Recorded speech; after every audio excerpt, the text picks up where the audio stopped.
Good evening from Liverpool Lime Street railway station, and I've just come here on the UK's longest regional service. So if you haven't checked out that video already, I'll put a link in the top right hand corner of the screen for you to go back and watch it.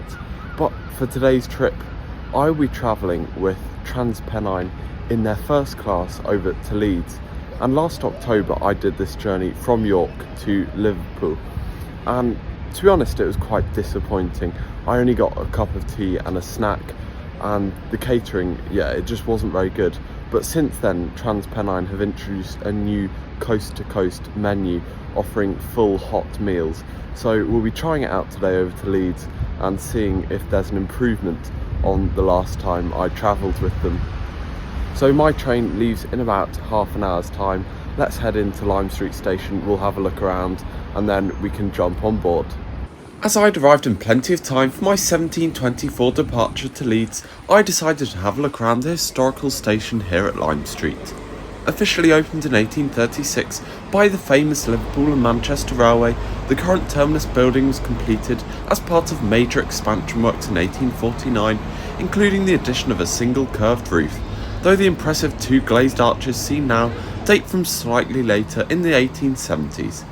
More recently, in 2017, the station has undergone further remodelling with the creation of an additional pair of platforms and a complete redesign of track layout, giving Lime Street a much needed capacity boost.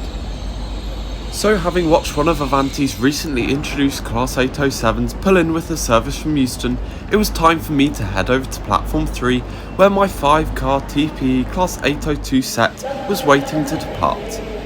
First introduced in 2019, these bi-mode sets have become the mainstay of TransPennine's coast-to-coast route between Liverpool, Newcastle and Edinburgh, and are set to benefit hugely from the ongoing electrification as part of the TransPennine route upgrade, but more on that later. Well, boarding is just about to start. My train is right there, the Nova 1 set on platform 3. So I'm going to jump on board in the first class section at the rear of the train, and I'll try and find my reserved seat on board. As just mentioned, I boarded the rear carriage of the train, which makes up the small first class section and kitchen area. Seating is laid out in a 2+1 configuration with solo seats, rows of 2 and tables of 4, as well as seat reservations overhead. So as I found my reserved place in the very quiet carriage, let's have a look at today's route to Leeds.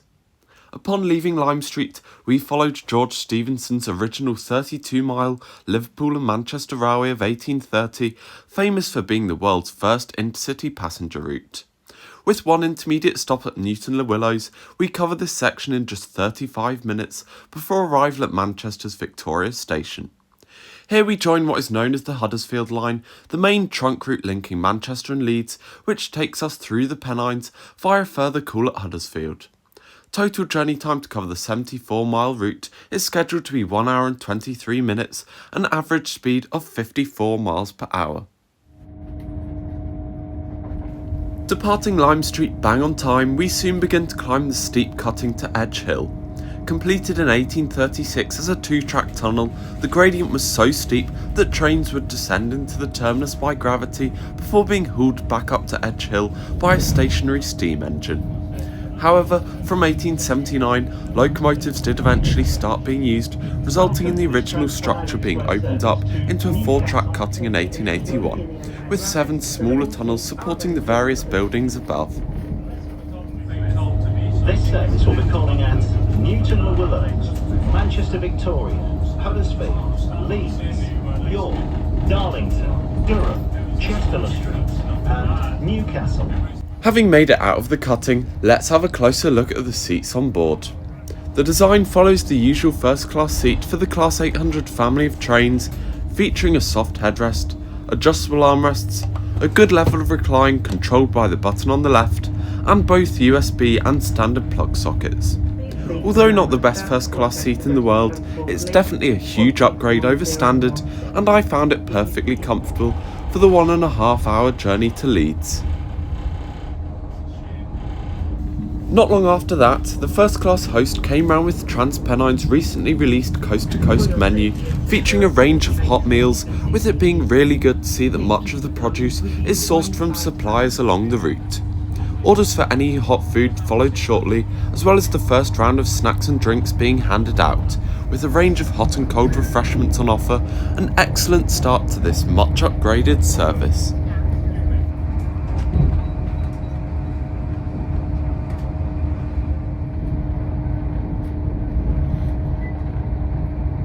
Soon enough, my dinner was delivered in the form of the TransPennine bacon cheeseburger. Initially, I was a bit apprehensive about what the food would be like, but having seen some other reviews, I just had to try it, and it turned out to be a really delicious and filling meal. Bearing in mind that last time I travelled on this service, I only got a drink and snack, this is an extremely welcome improvement from TransPennine.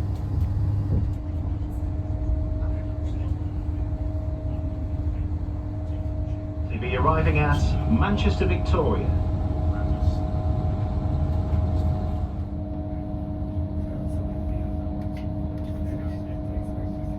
Entering the heart of Manchester, we passed the Ordsall Cord, which was originally designed to increase capacity through the city by allowing trains to run from Leeds and Newcastle directly to Manchester Airport.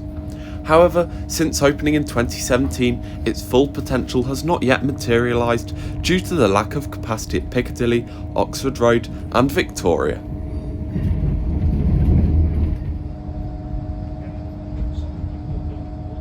With a quick stop at Manchester Victoria, our train soon fills up as we pass the busy Metrolink trams laden with rush hour traffic. From here we pass through Staleybridge railway station, where the scenic section of our journey over the Pennines begins, meaning it was time to relax and enjoy the evening views from the train.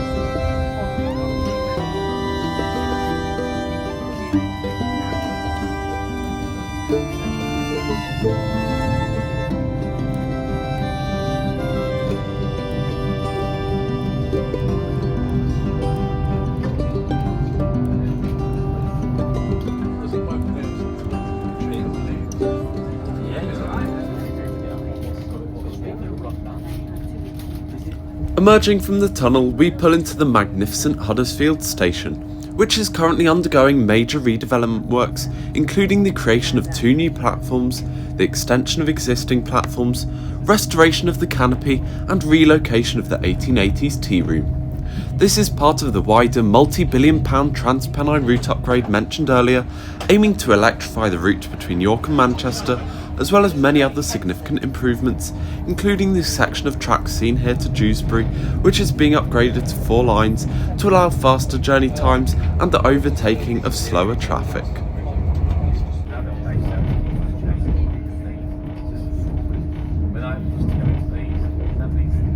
Soon we approach the towering buildings of Leeds city centre, crossing over the Leeds and Liverpool Canal on our way into the station. A fitting end to today's very enjoyable journey, and leaving just enough time to alight and round off with my final thoughts.